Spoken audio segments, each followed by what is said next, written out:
Hello and welcome to Angry Andy Reviews, and this is my review for not only episode 1 but episode 2 of House of the Dragon. Angry Andy. Angry Andy Reviews. Angry Andy. Angry Andy. Angry Andy Reviews. Angry Andy. Angry Andy Reviews. Angry Andy. Angry Andy Reviews. Angry Andy Reviews. Don't make me destroy you. Okay, so I was supposed to do a separate review for episode 1, but episode 2 has already come out and I've completely lost track of time, so why not just merge them together and get it over and done with? Seeing as everybody, well, I say everybody, seeing as majority of people have probably already watched episode 1 and 2, be aware there are spoilers in this review, and this is sort of a review, sort of like a bit of a discussion from what's in my head. So, the first episode, yeah, pretty substantial setup, I would say. We're introduced to every sort of major player that is going to be running through this first season. We have Rhaenyra, I can't even pronounce the names, this is great. Rhaenyra Targaryen, who was anointed the heir to the throne by her father, played by Paddy Considine, who is a great actor. Really chuffed that he's in this series. It gives some weight and some good old acting talent to this series. But yeah, so she's named heir after her mother and the recently born son of the king die in what is a very horrific birthing sequence. Awful. So yeah, the first episode gives you all the sort of tropes and trademarks of Game of Thrones. There's violence, there's blood, there's gore, there's twists, there's unexpected death, and then we have betrayal as per usual. So yeah, Matt Smith, who plays Daemon Targaryen, is really upset that Rhaenyra has been given the heirdom to the throne, and he storms off like a little crying baby and goes and takes Dragonstone for himself. Excellent. Now, the first episode, it is all build up, and you can forgive the episode for doing such. We are given everybody flash in the pan sort of moments to make themselves known to us as the audience. There are some characters in there, even after the first 2 episodes, where I'm unsure of their motivations, which is a very stark contrast to the very first Game of Thrones season. Within the first 2 episodes, we were aware acutely of what was going on, who was doing what, who was scheming, who was planning. We didn't know the fine details, but we knew enough about the character motivations based off what we'd seen in order to sort of, have a general sense of what's going on. We knew that Joffrey was an arsehole, we knew that Cersei and Jaime were and we knew that Robert Baratheon was weak. We knew that Jon was going to the wall. We knew that Eddard was going down south. We knew where people were going. We knew what they were doing, what the motivations were, and what they were attempting to do. Albeit, when it comes to the end of the season, we're given all sorts of shocks and twists.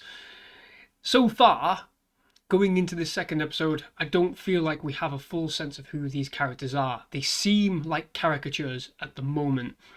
And coming away from that first episode, it ends on a cliffhanger. Everything's hunky-dory, so it seems, with Daemon Targaryen going off in a huff. This first episode sort of starts with, this apparent issue going on in the Narrow Sea. So episode 2 immediately begins with a sort of conflict, and we rush ahead 6 months. We rush ahead 6 months, so we're already doing time jumps in this series, just like towards the back end of the Game of Thrones series in general. We're doing vast time jumps already. And I know you're going to say, oh, but the characters are getting replaced a bit further on to show an even greater time jump. Fine, but it took Game of Thrones 6 seasons before they started doing massive time jumps. Covering large distances in less than an episode. Where is the scope and scale gone already? Things are happening in motion. They're going so quickly that we're not given enough time to really sort of delve into the inner workings of, this family dynamic.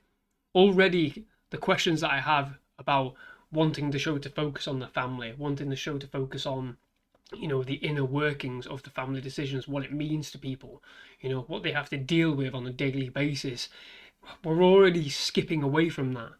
There's a whole 6-month period here in this episode where they literally say between Paddy Considine and his daughter, played by Millie Alcock, like, we haven't spoken in 6 months. Gee, I kind of probably would have liked to have seen some of that, some of those awkward interactions where they can't really talk to each other because they're still dealing with grief. That kind of looks like, an interesting sort of bit of character development. But we move on almost immediately to a resolution with that, where, he comes clean about having to take up a new queen, which becomes the central focus of this episode. And again, that all happens very, very quickly. Everything sort of is decided very quickly. There's a twist, of course, and it all comes to fruition very quickly. Running alongside this, so there are kind of 3 separate stories. We have this crab king who likes staking people to the seaside, which pretty much happens when you go to Blackpool anyway. You get staked to the seaside and you get eaten alive by crabs. The crabs are really vicious. Okay, fair enough. And then we have this proposed new wedding scenario, and then we have Daemon Targaryen, the wonderful Matt Smith, stealing an egg from under everybody's nose. Okay, so he returns from Dragonstone to King's Landing, steals an egg, a dragon's egg, and goes back to Dragonstone. And we don't see any of this. It's all what we're told sort of after it's been completed. So everything, again, is left to our imagination. Gee, it's kind of something that I probably would have wanted to see, him stealing a dragon egg. Budget, I guess. But yeah, it all just moves ahead very, very quickly. And we, the resolutions for 2 out of those 3, side plots come in this episode, in this second episode. We, again, are reintroduced to a few characters, their motivations, their desires, what they want to happen, especially with, regards to this wedding. Lord Corlys, I think it is. I can't remember these these names. I can't pronounce them at all.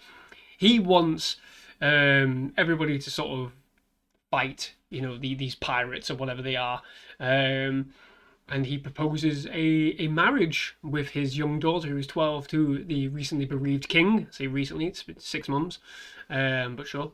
And he's like, nah, I don't want to do that. I'm going to go marry somebody else. Which is a bit of a daft sort of choice, if you think about it. The king ends up choosing, is it love? Is it friendship, companionship over duty? And there is an argument to be had here for the moral choice. This guy this lord who's trying to marry off his daughter, the daughter's only 12, Millicent Hightower, I think it is Millicent, don't know. These names, one thing, these names, they're not very memorable.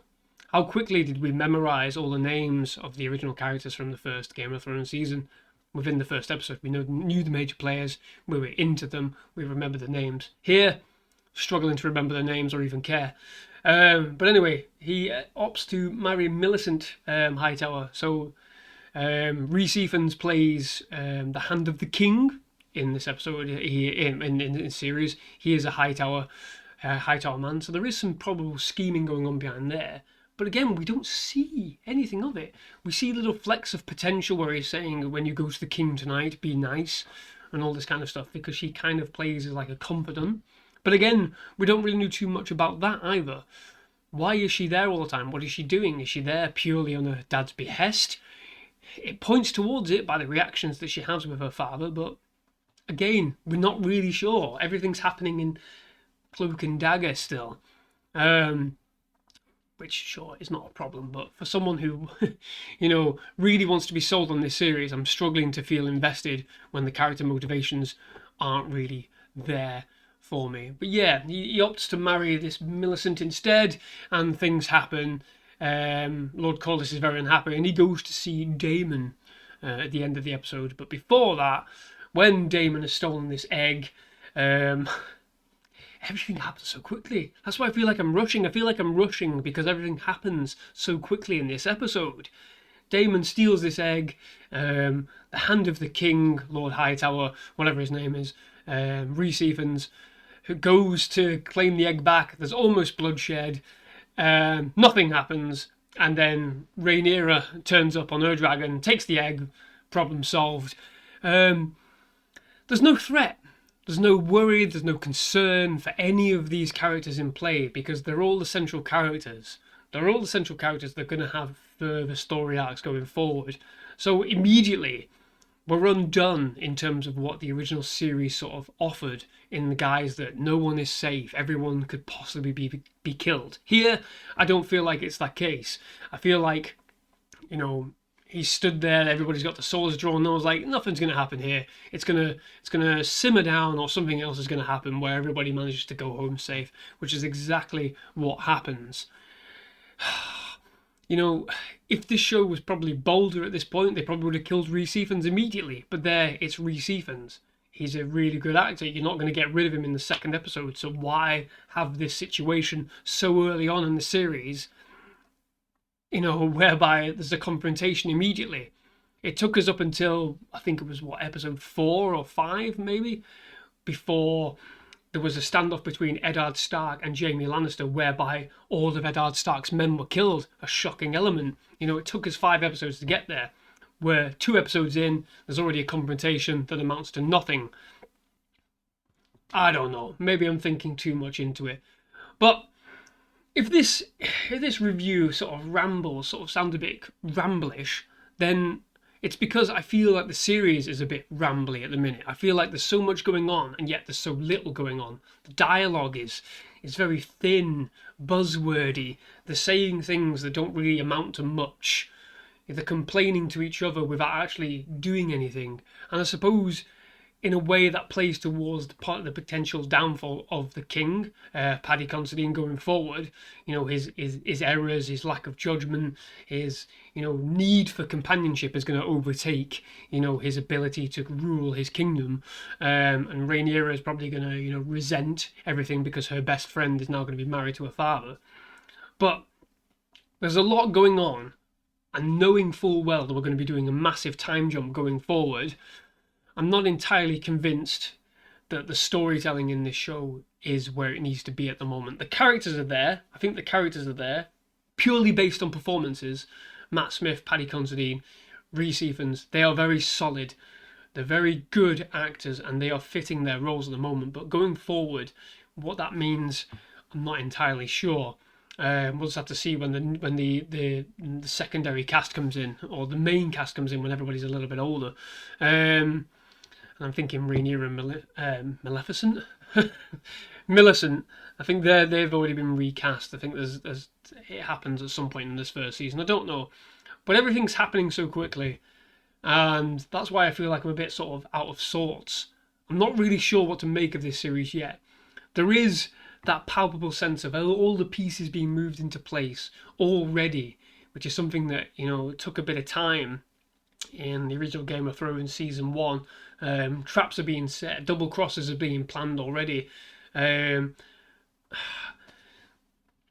It's difficult. The characters are already set in their places where they, you know, need to be in order to create this tension going forward, but we haven't seen the development of those characters to justify everything that's going to happen as of yet. We haven't been given enough time to deal with these characters, to understand their true motivations, and to really get a sense of who they really are in this world. So any tragedy that comes going forward, is it going to feel earned? Is it going to feel justified? I'm not entirely sure. I feel like we do need to see more of these characters interacting, scheming together, scheming against each other in order to justify and warrant what is potentially going to come by the end of the season. I'm not sure how many episodes there are in this season, to be quite honest. But we'll have to wait and see. Overall, I think the basis is there for a good show. I think I'm just concerned about the writing and the story. So 2 of the 3 pillars of the Angry Andy scale are a bit on shaken ground here. Character-wise, I think they're there. Story-wise, I'm not sure. Writing, it's crumbling a bit. I think it's all buzzwordy. I think it's all tropes and a bit of nonsense. But we'll see. We'll see going forward. Hopefully, when this massive time jump comes to bear, we'll have a greater sense of what's going on. But I don't want massive time jumps.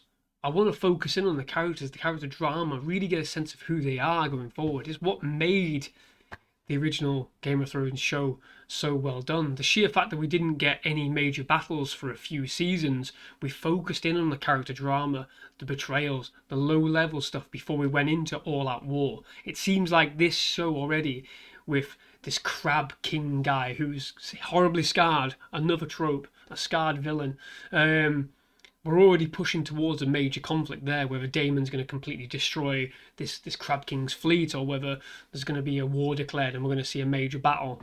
I get they've got a greater budget than they did originally, but at the expense of story, perhaps we don't need to do it yet. But I'm rambling. This is already a very long video, so I'm going to stop there because probably nobody's watching at this point.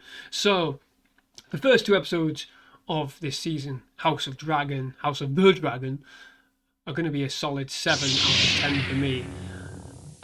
I'm enjoying it more than I thought I would, but I'm holding some reservations about what's going to go forward.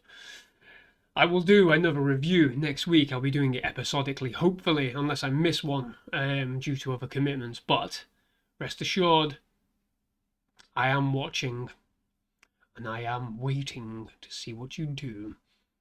Bye-bye.